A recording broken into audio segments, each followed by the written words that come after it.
ಆ ದೇವಿ ಆಶೀರ್ವಾದವನ್ನ ಮಾಡ್ತಾಳ.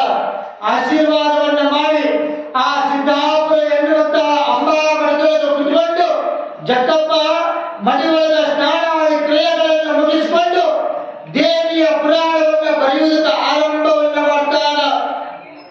ಸುಮಾರು 18 ಅಧ್ಯಾಯ ಒಳಗೊಂಡಿರುವಂತಹ ಈ ಪುರಾಣ 796 ಪದ್ಯಗಳನ್ನು ಒಳಗೊಂಡಿರುವಂತಹ ಈ ಪುರಾಣ ನಮ್ಮ ಕನ್ನಡದ ವ್ಯಾಕರಣದೊಳಗ ಭಾಮಿನಿ ಷಟ್ಪದಿ ಅಂತ ಬರ್ತಾರ. ಆ ಭಾಮಿನಿ ಷಟ್ಪದಿ ಒಳಗ ಈ ದೇವಿಯ ಪುರಾಣವನ್ನು ಬರೀತಾನ ಈ ಜಕ್ಕಪ್ಪ.